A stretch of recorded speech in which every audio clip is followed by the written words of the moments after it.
Palavra da Verdade, com Hernandes Dias Lopes. Seja bem-vindo. Cumprimentamos as pessoas que estão conectadas conosco. Deus abençoe a todos. Hoje nós vamos tratar do Salmo 91. Peço que você abra sua Bíblia comigo, neste clássico poema conhecido como Salmo 91.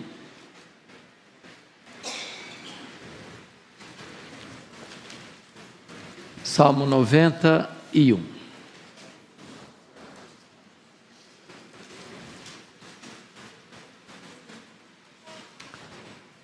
O texto diz assim: o que habita no esconderijo do Altíssimo e descansa à sombra do Onipotente, diz ao Senhor: meu refúgio e meu baluarte, Deus meu, em quem confio. Pois Ele te livrará do laço do passarinheiro e da peste perniciosa. Cobrir-te-á com as suas penas, e sob as suas asas estarás seguro. A sua verdade é pavês e escudo. Não te assustarás do terror noturno, nem da seta que voa de dia, nem da peste que se propaga nas trevas, nem da mortandade que assola ao meio-dia. Caiam 1000 ao teu lado e 10.000 à tua direita, tu não serás atingido. Somente com os teus olhos contemplarás e verás o castigo dos ímpios. Pois disseste: o Senhor é o meu refúgio, fizeste do Altíssimo a tua morada. Nenhum mal te sucederá, praga nenhuma chegará à tua tenda, porque aos seus anjos dará ordens a teu respeito para que te guardem em todos os teus caminhos. Eles te sustentarão nas suas mãos, para não tropeçares em alguma pedra. Pisarás o leão e a áspide, calcarás aos pés o leãozinho e a serpente. Porque a mim se apegou com amor, eu o livrarei. Pô-lo-ei a salvo, porque conhece o meu nome. Ele me invocará, e eu lhe responderei. Na sua angústia, eu estarei com ele. Livrá-lo-ei e o glorificarei. Saciá-lo-ei com longevidade e lhe mostrarei a minha salvação. Amém. Esse salmo trata do poderoso livramento de Deus. Esse é o tema que nós damos a este poema tão precioso. Bom, é muito curioso que este salmo faz parte do 4º livro destes 150 poemas, né? E o 4º livro é o menor livro, 1 ao 41, primeiro livro, 42 ao 72, o segundo livro, 73 ao 89, o terceiro livro, 90 a 106, o 4º livro, e 107 a 150, o 5º livro do Saltério. Esse é o menor dos livros, que vai do 90 ao 106. Se você observar, a maioria desses salmos não tem o autor indicado, não tem a data precisa, não tem sequer um título.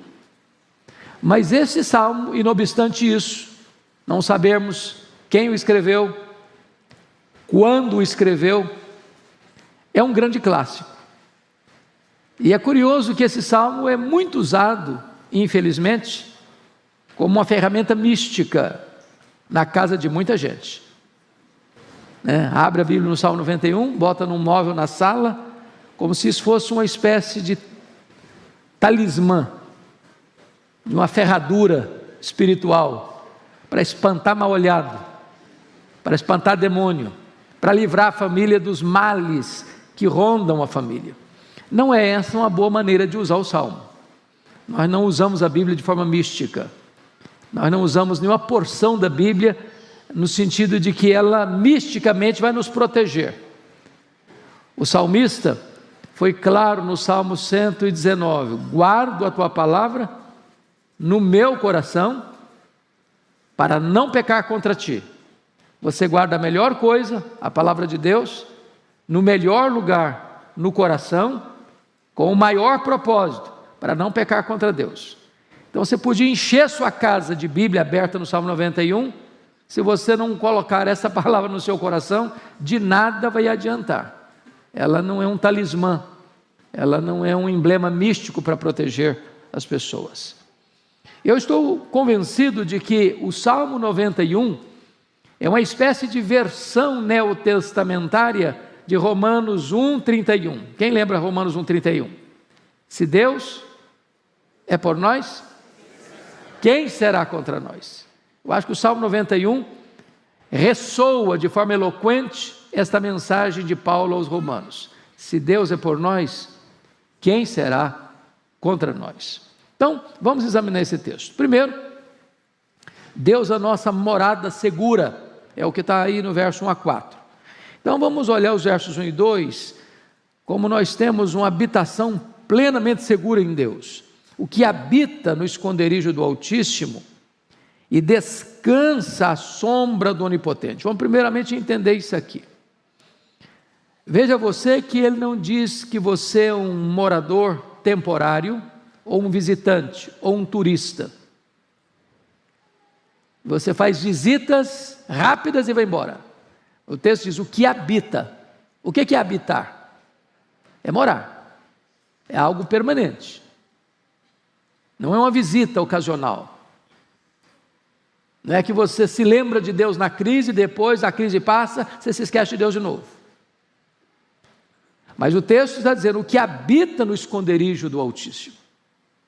É algo permanente, que é para a vida toda.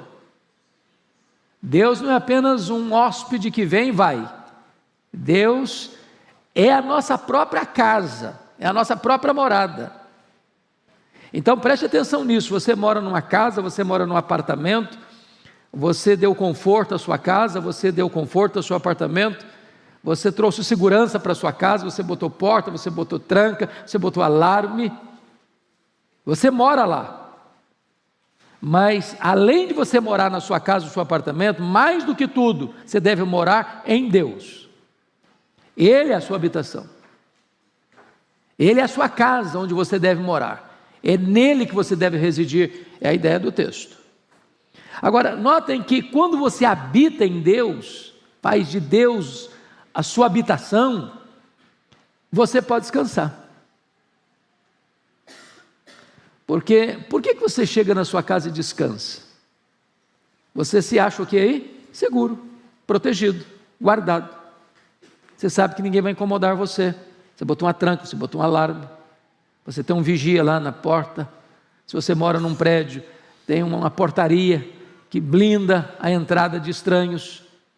Então você descansa, você dorme.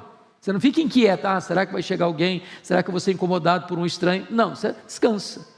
Quando você mora em Deus, você pode descansar à sombra do Onipotente. Isso é que traz descanso para o coração. Mas veja o verso 2, diz ao Senhor, meu refúgio, meu baluarte, Deus meu em quem confio. Esse salmo é conhecido como o salmo da guerra, da batalha, dos perigos, visíveis e invisíveis, humanos e demoníacos. Nós estamos aí rodeados de riscos. Não é só de bala perdida na rua, não é só de assalto, não é só de arrombamento, não é só de homens maus e violentos, não. Nós estamos rodeados de perigos que nós não vemos, não enxergamos, mas são reais, são de fato perigos concretos, e não obstante, não vermos, porque são espirituais. Mas o texto está mostrando para você, agora, num campo de guerra, num campo de batalha, existem lugares que o soldado, o guerreiro, o que está no meio de uma guerra acesa, encontra proteção. Na hora do aceso da batalha, para lá ele corre. É o refúgio dele, é o baluarte dele, é a fortaleza dele. E é isso que o texto está dizendo. Você passa por perigos? Você enfrenta ameaças? Tem hora que você se sente encurralado? Tem hora que você se sente acuado? Tem hora que você se sente entrincheirado e sitiado pelo inimigo? Para onde você corre? Para onde você foge? Onde você encontra abrigo e segurança? O Salmo está dizendo, é nessa hora que você recorre a Deus e diz, o Senhor é o meu refúgio, é o meu baluarte, o Deus meu em quem eu confio. Você não está confiando em você? Na sua saúde, na sua inteligência, na sua força, no seu dinheiro, nos seus dons, nos seus talentos, nem mesmo na sua espiritualidade. Você está confiando em Deus, Ele é o seu refúgio. Bom, essa é a primeira coisa que esse texto está nos ensinando aqui. Então, a pergunta que eu lhe faço, já fazendo a aplicação, é essa: você permanece em Deus ou você é um turista? Se hospeda num hotel para um final de semana e depois vai embora. Você se lembra de Deus só no final de semana, no começo da semana, ou Deus é o seu refúgio a semana toda, o mês todo, o ano todo, a vida toda? Essa é a pergunta. Segunda coisa, temos livramento das armadilhas escondidas do caminho. Olha o verso 3, a parte A. Pois ele te livrará do laço do passarinheiro. Bom, a palavra laço já está por si explicada. É uma armadilha real, mas que você não percebe, você não vê. E há muitos laços, irmãos, que ou Deus nos livra, ou nós caímos neles. São muito sutis. E aqui tem duas coisas aqui, que ele muda para o campo da caça, né? Da caça. Quem já pegou passarinho em arapuca aqui? Na infância? Sobretudo quem morou na região rural. Você bota lá a isca, arma a arapuca e fica escondido olhando. E o pássaro olha aquela apetitosa refeição que é oferecida para ele, achando que ele encontrou o prazer do dia dele, o sustento da vida dele, que vai ser a segurança dele. E nem sabe que por trás tem uma armadilha, tem um laço, tem uma arapuca. Há muitas arapucas armadas contra nós. Arapucas humanas e arapucas espirituais. Nós não temos todo o discernimento, nós não temos todo o conhecimento, nós não temos toda a percepção. Nós não enxergamos no escuro, nós não enxergamos na curva. Nós não temos capacidade de olhar todo esse cenário que nos rodeia para nos tentar e ficar atentos. Você sabe que nós lidamos com 3 inimigos: o mundo, a carne e o diabo. Está lá em Efésios capítulo 2, 1 a 3. E esses inimigos são perigosíssimos, porque um deles está dentro de nós, a carne. O outro está ao nosso redor, o sistema do mundo. E o outro está aí nas regiões celestiais, que você não sabe, você não vê, mas ele está articulando. É o diabo e as suas hostes, colocando no nosso caminho laços, armadilhas, para nos apanhar.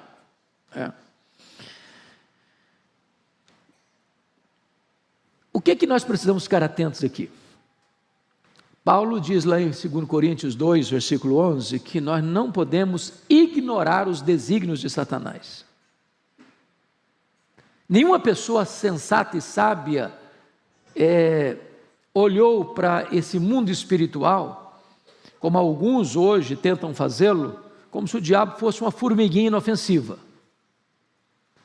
E até afrontam, e até falam bobagem, até se julgam muito espirituais e muito poderosos. E não é o tratamento que a Bíblia ensina sobre essa batalha, não. Se Deus não nos livrar, nós não temos capacidade. Então esse texto está mostrando como consequência, como resultado de você habitar em Deus permanentemente. Aí o resultado é esse: pois Ele te livrará.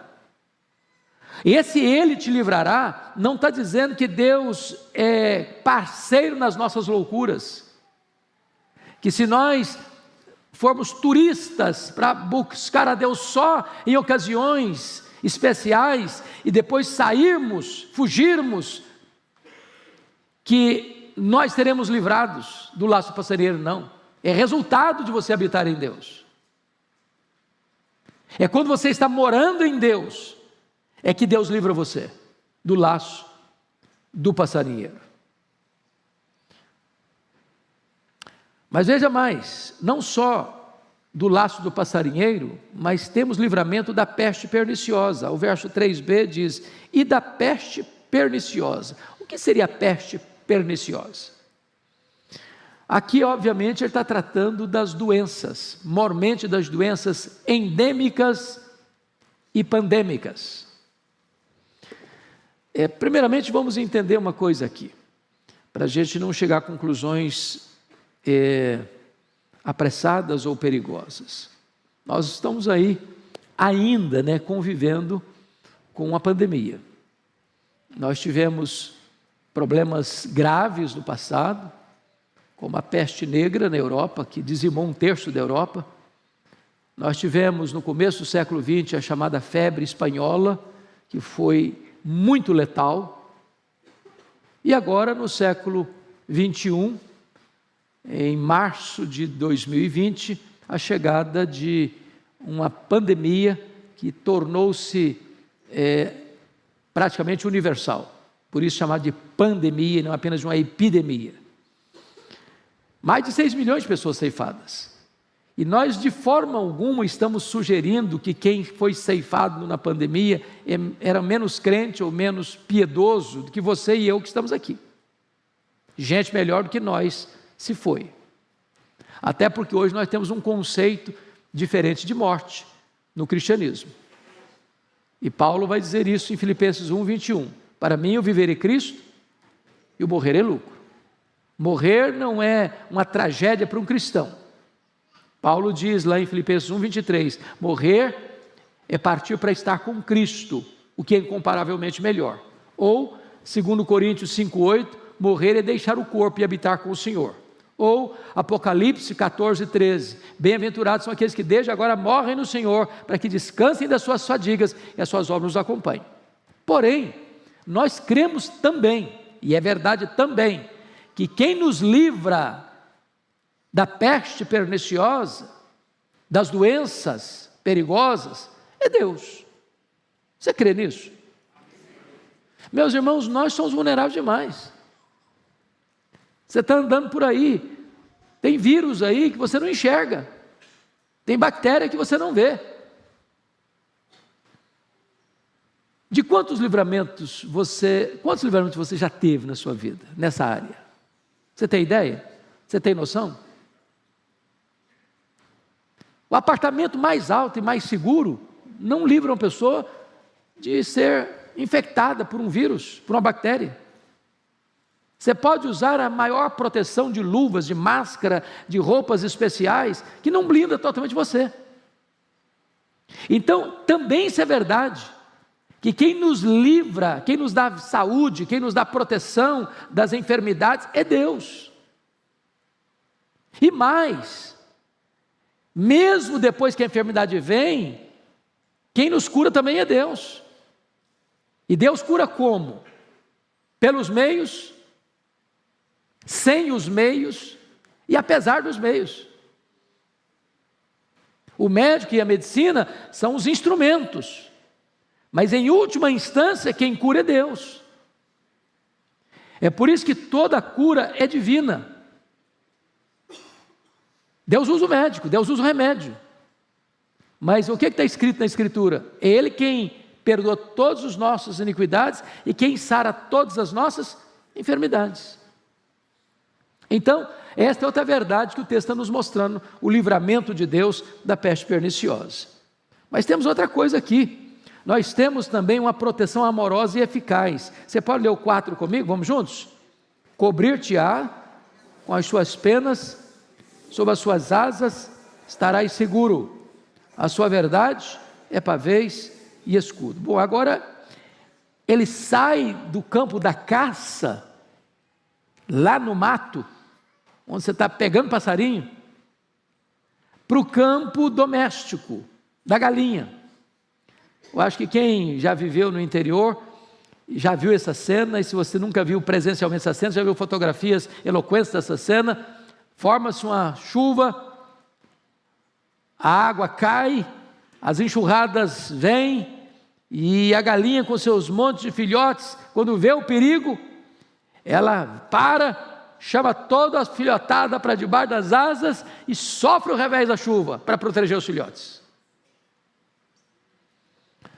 Que figura bonita, que figura eloquente do amor de Deus, da proteção de Deus, do cuidado de Deus.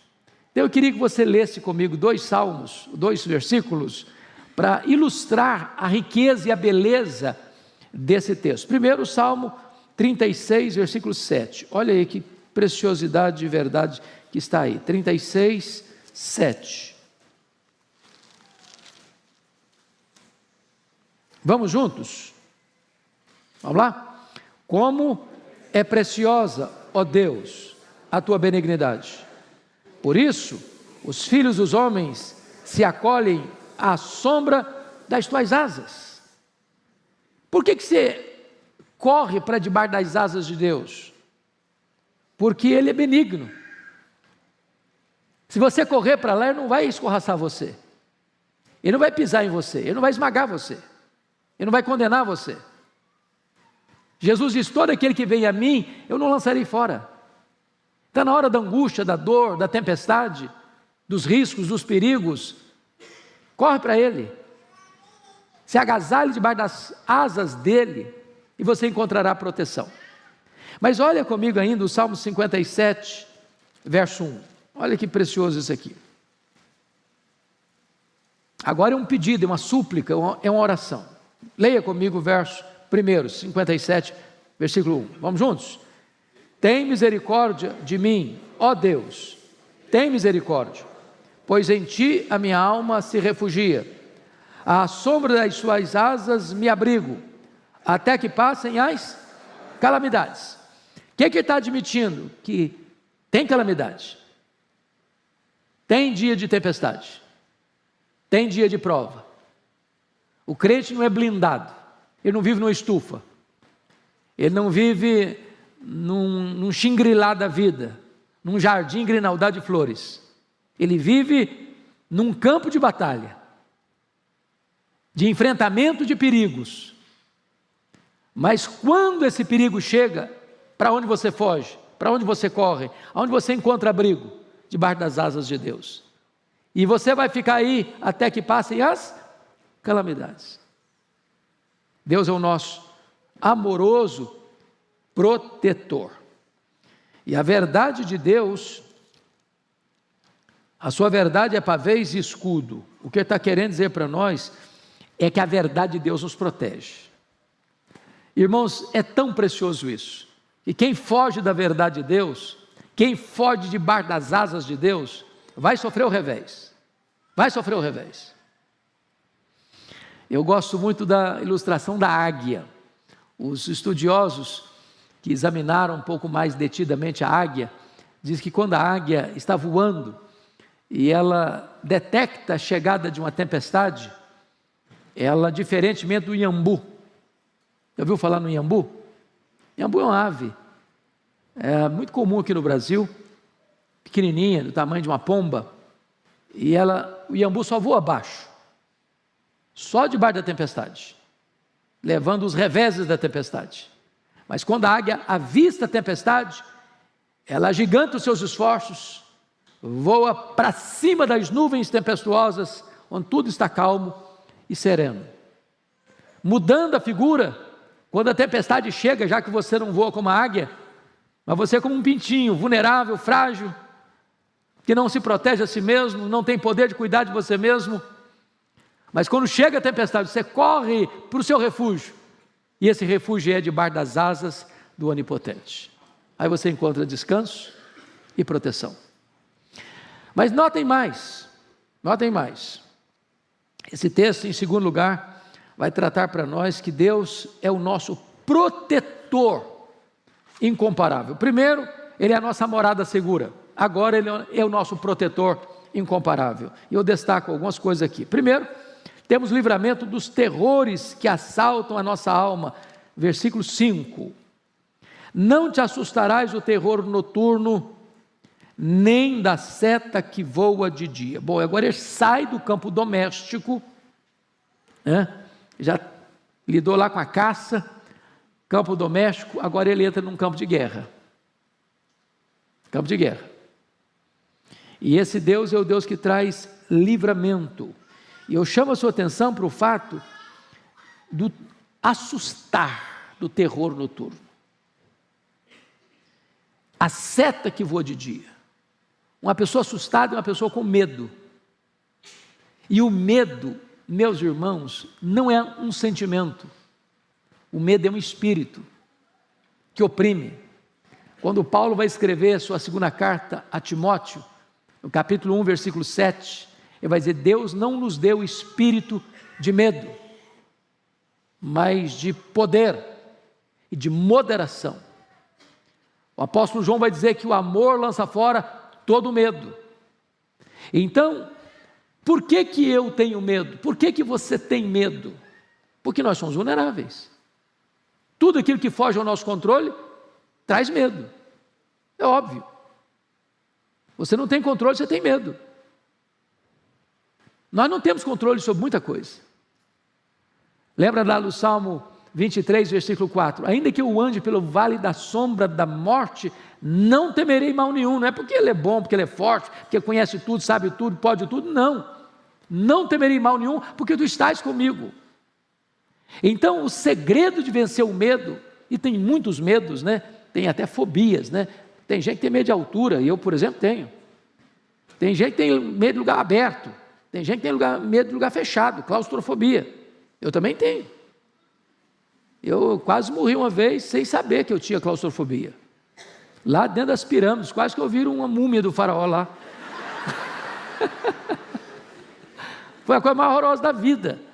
Depois de subir várias escadas íngremes, no meio daquela multidão, gente suando, cheiro de camelo, que troço todo, lá pelas tantas, o fôlego acabou. Falei, meu Deus, morri, porque não tira ninguém, assim, com emergência de lá. O que me valeu foi que eu estava do lado de um colega pastor, e eu falei, rapaz, eu vou morrer, eu não consigo respirar. Falei, calma, fecha os olhos, faça de conta que você está num jardim. E aí eu fechei os olhos, pensei numa campina bem verde, daqui a pouquinho o ar voltou, mas eu descobri ali que eu tinha claustrofobia.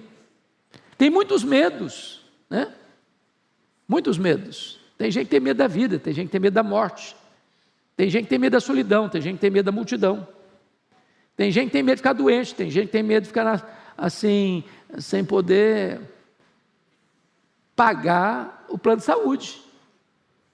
Então, muitos medos. Como é que você lida com isso? O texto está mostrando para nós que você pode vencer isso, pode vencer isso. Por quê? Porque ainda que no texto aqui a seta esteja voando de dia, e a ideia aqui é dos flecheiros da guerra, ainda que o terror noturno chega à noite, você está com medo do que vai acontecer, você não vê o inimigo, as guerras daquela época eram de enfrentamentos. Você pode crer no que está escrito em Isaías 54:17. A arma forjada contra você não vai prosperar. Que você está protegido, morando em Deus, debaixo das asas do Deus onipotente, descansando debaixo da sua sombra. Bom, mas veja em segundo lugar, nesse ponto de proteção, temos livramento de perigos visíveis e invisíveis, no verso 6, olha aí. Nem da peste que se propaga nas trevas, nem da mortandade que assola o meio-dia. Ele está falando aí também do ambiente de guerra. Qual era um subproduto da guerra?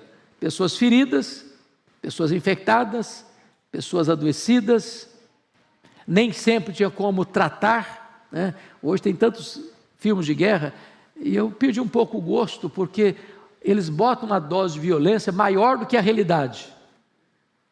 Então, parece que fica uma coisa muito irreal, Mas quantas vezes você já viu um cenário de guerra, uma pessoa ferida, no meio da sujeira, o remédio ali não tem tanto efeito, não dá para tirar a pessoa dali rapidamente, para uma cirurgia, para um tratamento, e as pessoas viviam esse drama naquele tempo, e ele está mostrando para nós só um detalhe aqui: a peste são as doenças, são as pestilências, e a mortandade falando das guerras, da perseguição.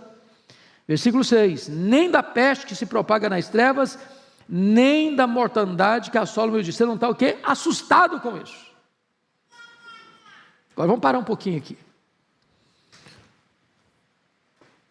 Quais foram as guerras que a igreja, o povo de Deus, suportou ao longo desses 20 séculos de cristianismo?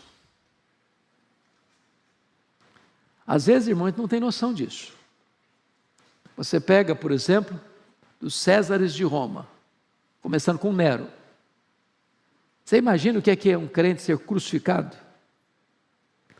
Fazer fila nas avenidas, nas estradas, a ponto de não ter mais madeira para crucificar crente? Você já imaginou o que foi que aconteceu no ano 70 com Vespasiano, onde ele inaugura o Coliseu, e numa festa macabra, 100 dias, jogando os crentes nas arenas, para os cães morderem, para os touros pisarem, para os leões devorarem? Você já imaginou o sofrimento dos nossos irmãos do século XX para cá? 1917, o comunismo tomando conta de 1/3 do planeta.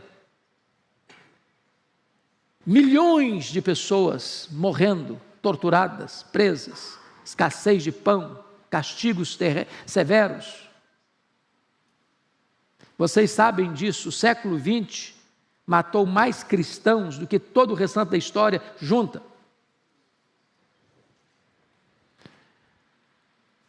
Então, o que eu estou trazendo para vocês é que esses medos, ou esses temores, fizeram parte do povo de Deus.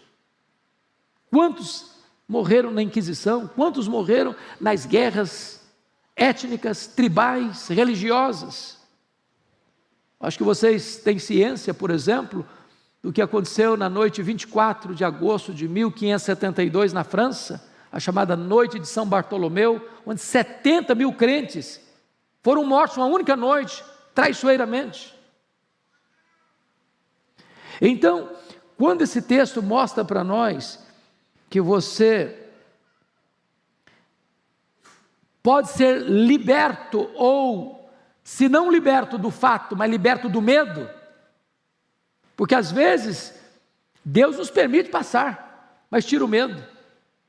É uma coisa incompreensível para nós, como é que um cristão era jogado nas arenas, como a Perpétua, por exemplo, era uma mulher da nobreza, e ela tinha 7 filhos, e os seus algozes mataram cada filho dela, na presença dela, de maneira diferente cada um, para torturá-la, emocionalmente, espiritualmente, e ela encorajando os seus filhos a não recuarem, a não se intimidarem.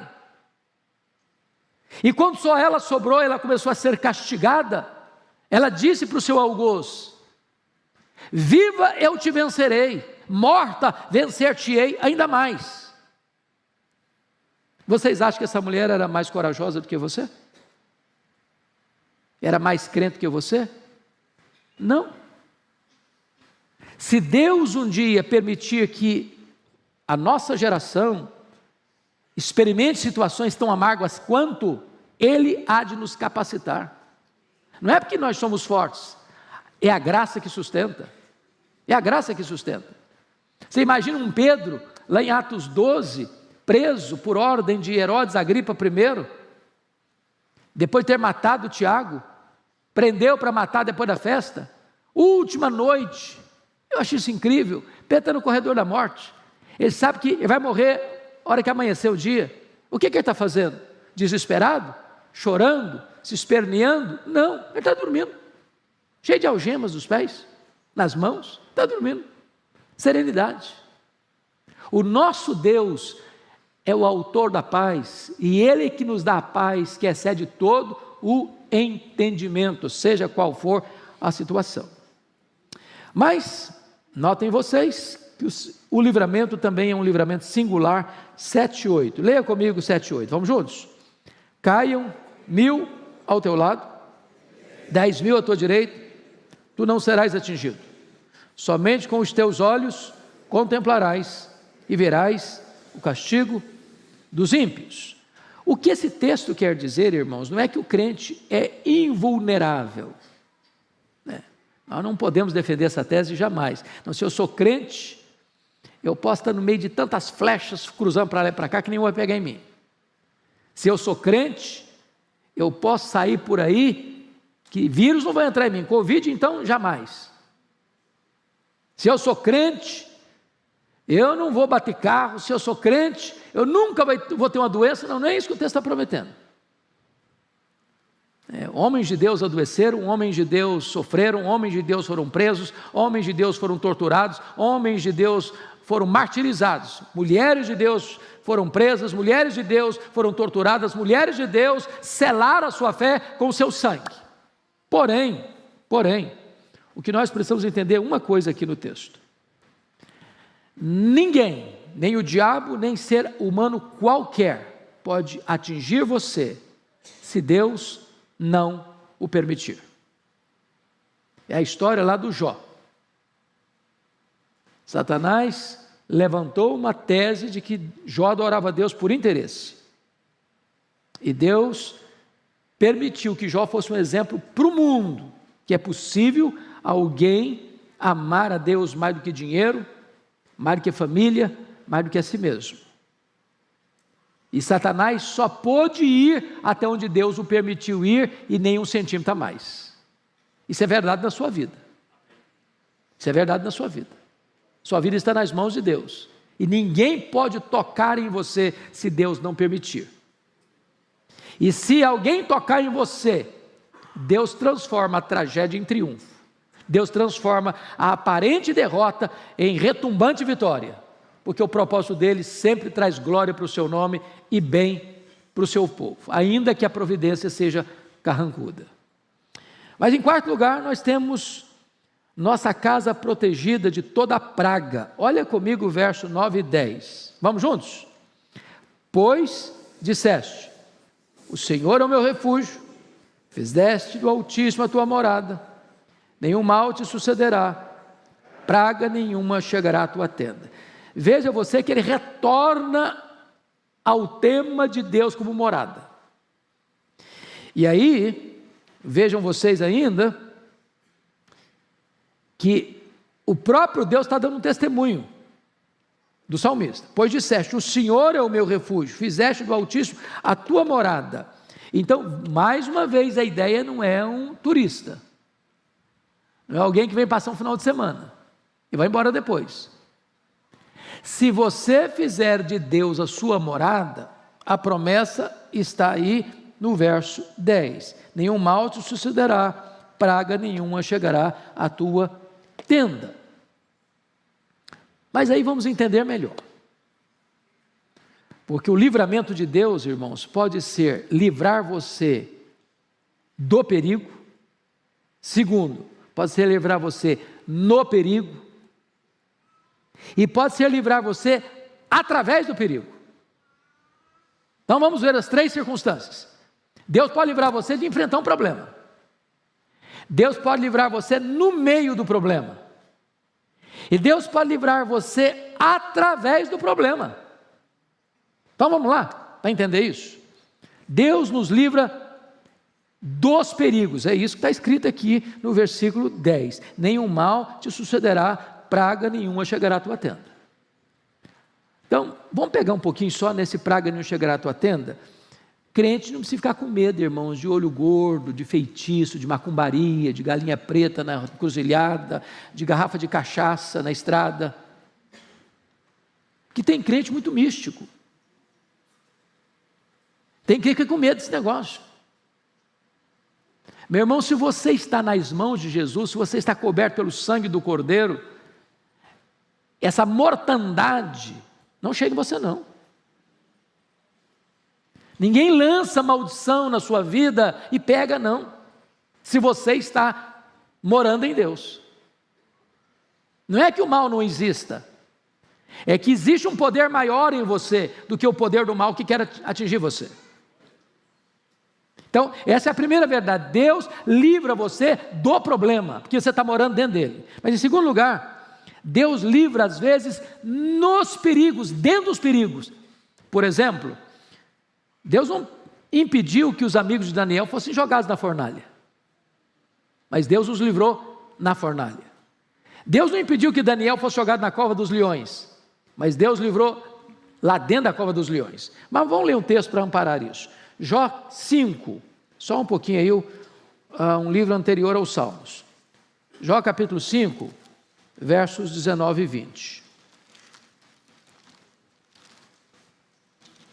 Olha aí. Diz ele, de 6 angústias, a voz dele faz, de 6 angústias te livrará, e na 7ª o mal te não tocará. Na fome te livrará da morte, na guerra do poder da espada. Então, veja você, ele está enfrentando angústia. 6 situações de angústia. Na 7ª, Deus livra. Você está enfrentando uma situação de escassez, passando fome, mas Deus te livra da morte, pela fome. Você está enfrentando guerra, mas Deus livra você do poder da espada. Ou seja, você está no meio do problema, no miolo da crise, no epicentro da tempestade. Deus não livrou a tempestade, mas Deus livrou você dentro da tempestade. Ele pode impedir que você passe pela tempestade. Ele pode permitir a tempestade livrar você no meio da tempestade. Mas em terceiro lugar, Deus nos livra pelos perigos. Como assim? Veja comigo lá em Jonas, profeta Jonas. Profeta Jonas.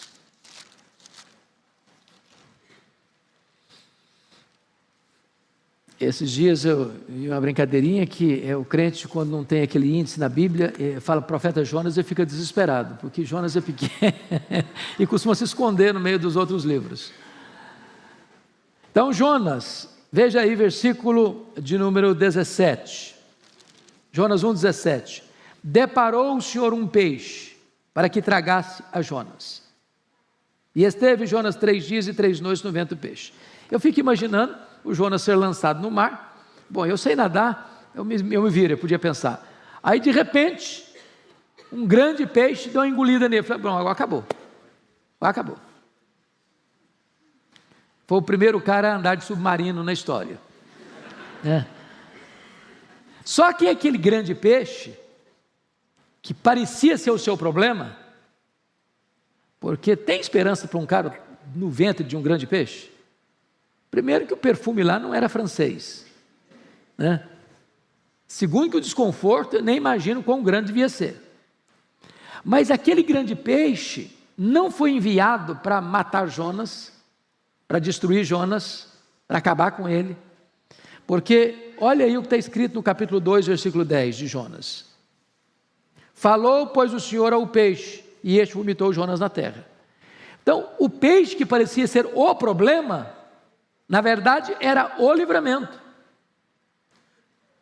Tem hora que Deus permite uma providência carrancuda, e vocês, meu Deus, acabou agora. Deus, não, filho, essa providência carrancuda eu estou mandando é exatamente para livrar você, para salvar você. Como assim? É que crente desviado, irmãos, é endereço certo de tempestade. Agora, quando Deus manda a tempestade atrás do crente desviado, não é para destruí-lo, é para botá-lo de volta no caminho. Qual era o caminho de Deus para Jonas? Vai a Nínive, meu filho, é lá que eu quero você. E aí ele pensou, não, para Nínive eu não vou. Deus quer, mas eu não faço. Deus manda, mas não obedeço. A minha vontade vai prevalecer. Eu vou pegar um navio e vou para Tarsis. Sabe onde fica Tarsis naquela época? Ficava no fim do mundo. Era o último limite do mundo conhecido da época. Onde diz a profecia que não tinha palavra de Deus. Eu não quero escutar Deus, mas não. Eu não quero ser incomodado. Eu não quero obedecer, pronto. Aí o que Deus faz? Manda um peixe. O submarino. E ele nem precisou pagar mais passagem, não. O peixe foi andando com ele, atravessando os mares. E não foi perto não, viu? O peixe foi despejá-lo lá no porto de Nínive. Meu filho, é aqui que eu te quero. Você não quer não? Pois eu mando um submarino pegar você, dar uma carona para você, e você vai para onde eu estou mandando. Então tem hora que Deus nos livra do problema, tem hora que Deus nos livra no problema, e tem hora que Deus nos livra através do problema. Esse é o nosso Deus. Mas em quinto lugar, volta lá para o Salmo 91. Isso é precioso demais, irmãos. Quinto lugar, temos a escolta dos anjos em nosso favor, versículos 11 a 13. Pode ler em voz alta comigo? Vamos juntos? Porque aos seus anjos dará ordens a teu respeito, para que te guardem em todos os teus caminhos. Eles te sustentarão nas suas mãos, para não tropeçares em alguma pedra. Pisarás o leão e a áspide, calcarás aos pés o leãozinho e a serpente. Bom, então vamos entender aqui que quando o perigo é sobrenatural, Deus envia um socorro sobrenatural.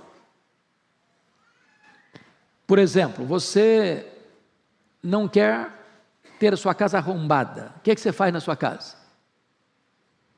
Bota uma porta boa, uma tranca boa, bota um alarme. Você não quer ter problema com o seu carro. Você faz o quê? Faz um seguro, um bom seguro. São providências humanas. Compete a você. Você faz um plano de saúde. Por que você faz um plano de saúde? Porque você entende que se você adoecer, você precisa de assistência médica. Isso é providência humana. Agora, há problemas que existem, são reais, invisíveis, porém factuais, que você não vê, que você não percebe. São problemas espirituais, são ameaças espirituais.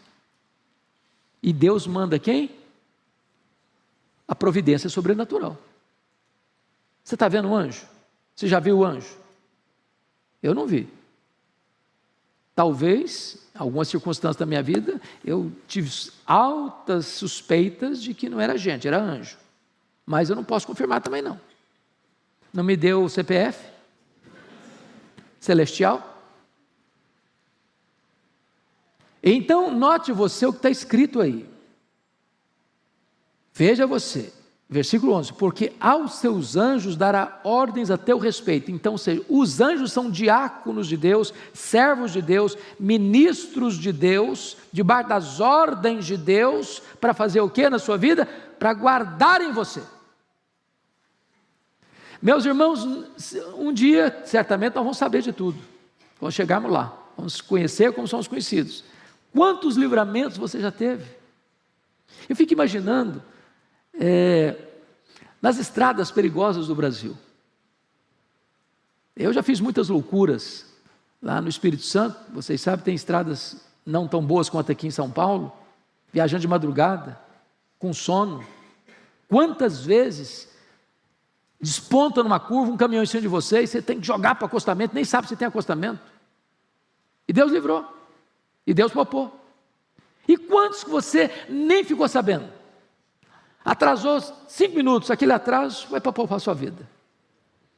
Eu ontem mesmo estava em Natal, feliz da vida, voltando, 6 da tarde, embarquei, tudo bonitinho, agora eu vou escrever, tirei meu computadorzinho, comecei a escrever, aí o piloto falou, olha, tem um problema no avião, todo mundo desce. Falei, vai ser uns 10 minutinhos, resolve o problema, que nada, 10 minutinhos, não, o avião não saiu. Aí eu tinha que ficar 8 horas no aeroporto, 8 horas, já cansado, precisando tomar um banho. E aí eu já liguei para o pastor Orival, pensei que eu estava aqui, eu falei, eu estou na Paraíba, varão. Falei, pois eu não chego para as 8. Daqui a pouquinho um irmão querido me liga, falou, olha, estou mandando um carro te buscar, você vem aqui para minha casa, vai tomar um banho, vai jantar comigo. E o papo rolou até de madrugada. E eu não sei, imagine se esse avião com defeito fosse descobrir o defeito lá em cima. Não dá para parar para encostar na oficina e consertar. Então tem hora que você acha que o negócio está ruim, Deus está falando, meu filho, eu estou te dando um livramento, você não está sabendo. Como diz o ditado, você não conhece da missa 1/3. Deus dá ordens aos seus anjos. Os anjos de Deus são ministros de Deus, lá em Hebreus 1,14, em favor dos que herdam a salvação. A salvação. Agora, vejam vocês, meus irmãos, que o que pode um anjo de Deus fazer? Quão poderoso é esses ministros de Deus? Só para dar um exemplo. Vocês se lembram quando o poderoso exército assírio cercou Jerusalém? As 10 tribos do norte, chamada Israel, caiu nas mãos da Síria, quando Ezequias era rei aqui em Judá. Esse mesmo rei que tomou Samaria, entrincheira Jerusalém, com mais de 185 mil soldados. Irmãos, não tinha 185 mil pessoas dentro de Jerusalém. Não tinha. A cidade era menor que isso. Você já imaginou mais do que um soldado para cada habitante da cidade? Fortemente armado? E o rei ainda mandou um recado abusado para o Ezequias: pode se render, porque não tem Deus que livra você da minha mão. Ninguém resiste ao meu poder militar. E Ezequias ficou desesperado, porque não tinha nem tempo, nem recurso, nem homens para resistir à invasão iminente. Aí ele vai apresentar o caso ao profeta Isaías. Isaías levou o caso para Deus e falou: meu filho, fica tranquilo, essa batalha é sua, não é minha, deixa comigo. E Deus mandou um único anjo, e esse único anjo matou 185 mil soldados assírios ao redor de Jerusalém. Você se lembra da cena de Eliseu? Quando ele foi, o servo dele, levantou de manhã e olhou o exército da Síria cercando a cidadezinha, que queriam prendê-lo e matá-lo. E ele ficou desesperado. Aí Eliseu disse: Senhor, abre os olhos desse moço. Abre os olhos desse moço. Quando os olhos dele foram abertos, ele viu cavalos, carruagens de fogo, cavaleiros poderosos, em um número muito maior. E aí vem a expressão: maior é o que está conosco, que aquele que está no mundo. Se nós formos olhar do ponto de vista estatístico, só estatístico, se eu vou entender Apocalipse 12, versículo 4, literalmente, 3 e 4 literalmente, diz que quando o dragão foi precipitado do céu, ele arrasta 1/3 das estrelas. Essa figura, estrelas, lá em Jó, é usada para anjos. Então alguns, e eu estou inclinado a crer que essa é a melhor maneira de entender o texto, que quando o Lúcifer cai, ele arrasta consigo 1/3 dos anjos. Mas se 1/3 caiu, nós temos 2/3 que são anjos de Deus, que não caíram e que estão a nosso serviço. Agora notem uma coisa importante no texto, porque versículo 11, porque aos seus anjos dará ordens a teu respeito, para que te guardem em todos os teus caminhos. Esse texto, vocês se lembram disso, foi usado por quem? Para tentar quem? Foi usado por Satanás para tentar Jesus. E ele citou esse texto para Jesus. Mas palavra de Deus na boca do diabo não é palavra de Deus, é palavra do diabo. Sabe por quê? Porque o diabo é um péssimo hermeneuta, um péssimo exegeta, e sempre que ele cita, ou ele acrescenta, ou ele tira alguma coisa. Lá no Éden, ele chegou para Eva e perguntou assim: é assim que Deus disse, não comereis de toda a árvore do jardim? Ué, mas que negócio é esse aí? Deus havia falado que de toda a árvore do jardim você pode comer. Aonde Deus botou um sim, ele botou um não. Ele acrescenta o que Deus falou. Torceu, portanto, a palavra de Deus. Quando o diabo vai citar esse texto para Jesus, levando ao pináculo do templo, o que ele omitiu no texto? Qual frase que ele omitiu do versículo? Ele omitiu exatamente essa frase aqui: para que te guardem em todos os teus caminhos. Em todos os teus caminhos, ele não citou. Ele não citou. Por que não citou? Quando é que Deus promete guardar você? É quando você está fazendo loucura? É quando você está na rota da desobediência? Deus promete guardar você quando você está andando em todos os caminhos dEle. A proteção está na obediência e não na desobediência. Então preste atenção nisso. Não queira fazer de Deus parceiro das suas loucuras. Porque a promessa, ela só é eficaz, efetiva, na medida em que você está andando com Deus, nos caminhos de Deus. Pois bem, vamos dar uma olhadinha agora ainda. O texto termina dizendo que pisará, versículo 13, pisarás o leão e a áspide, calcarás aos pés o leãozinho e a serpente, ambas as figuras, o leão e a serpente são símbolos de quem na Bíblia? Satanás. E a Bíblia diz lá em Romanos que Deus calcará o diabo em breve debaixo dos pés da igreja. Porque Jesus é o cabeça, a igreja é o corpo. E diz a Bíblia que quando Jesus voltar, Ele vai colocar todos os inimigos debaixo dos seus pés. E essa vitória é de Cristo e da sua igreja. Então, os inimigos não podem mais prevalecer sobre a igreja. Então, vamos ao último ponto. Deus, o nosso abençoador amado. Eu chamo a sua atenção dos versos, então, 14 a 16, para uma mudança radical no texto. Agora não é o salmista que está falando de Deus. Agora é Deus que está falando do salmista. Dos versos 1 a 13, o salmista está olhando para Deus e descrevendo quem é Deus para ele. Dos versos 14 a 16, Deus está olhando para o salmista e fazendo comentários acerca dele e fazendo promessas a ele. Então vamos ver quais são essas promessas. Primeiro, livramento, versículo 14, porque a mim se apegou com amor, eu o livrarei, pô-lo-ei a salvo, porque conhece o meu nome. Então tem duas coisas aí, se apegar com amor e conhecer o nome de Deus. Preste atenção que uma coisa é consequência da outra. Você só pode amar a Deus se você conhece a Deus. Deixa eu ilustrar isso com uma frase que me marcou no meu ministério, que marcou o meu ministério. Eu estava pregando em Belo Horizonte certa feita, numa igreja presbiteriana, e aí uma moça se aproxima de mim e diz: pastor, eu estou deixando a igreja presbiteriana. Eu falei: mesmo, minha filha, você está deixando? O que aconteceu? Surgiu algum problema, brigou com alguém, foi maltratada na igreja? Eu falei: não, nada disso aconteceu, mas eu queria uma igreja que me empolgasse, eu queria uma igreja que tivesse história para eu me orgulhar dela. Eu falei: mas você conhece a história da igreja? Eu não conheço não. Eu falei: mas como assim? E eu estava com tempo, falei: então senta aqui que eu vou te contar. E gastei 2 horas com ela. E comecei lá do Velho Testamento, Novo Testamento, dos pais da igreja, dos pré-reformadores, dos reformadores, dos pós-reformadores, dos puritanos, dos avivalistas, até chegar hoje. 2 horas. E quando eu terminei de falar para essa menina, as lágrimas estavam rolando no seu rosto. E ela me disse uma frase que eu nunca mais esqueci.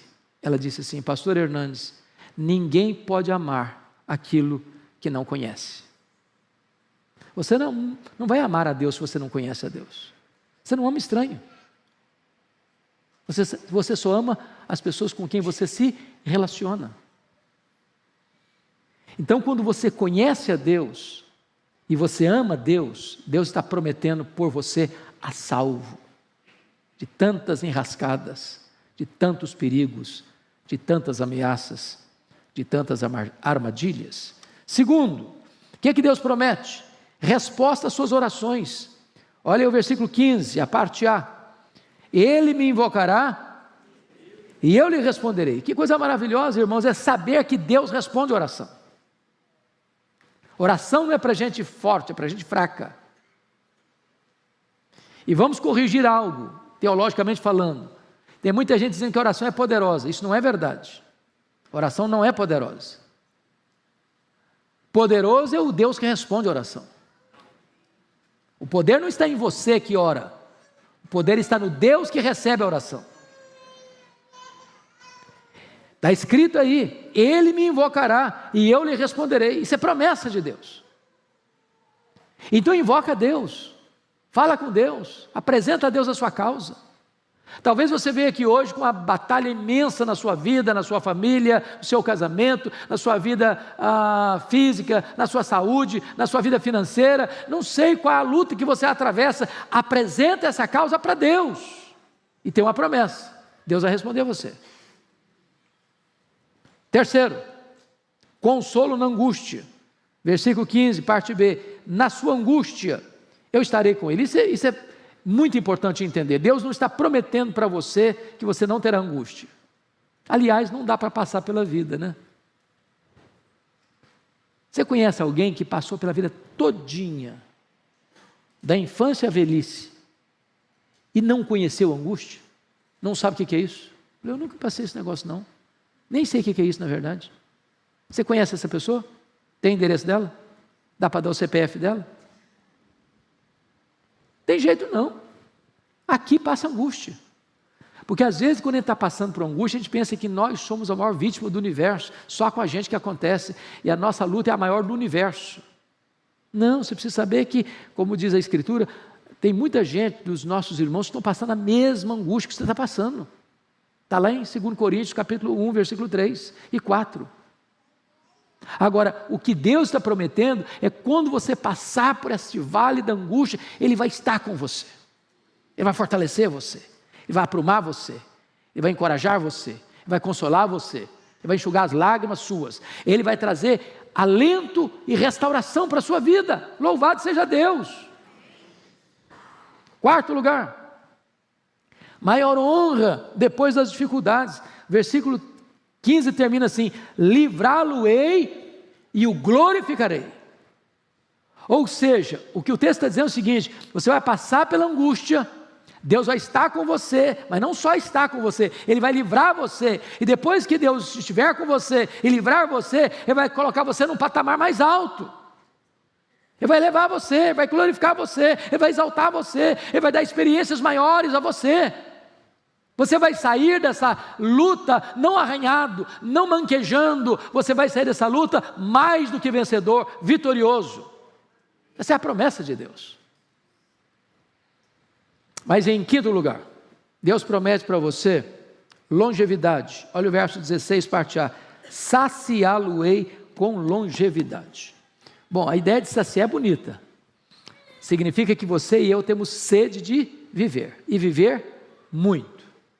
Alguém que deseja morrer jovem? Quem quer se candidatar?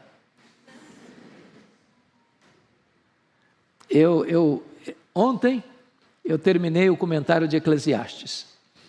E se Deus quiser eu quero expor aqui alguns desses textos.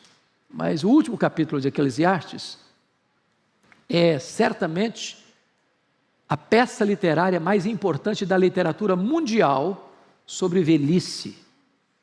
Velhice. E ele diz que velhice é uma tempestade, igualzinho uma tempestade.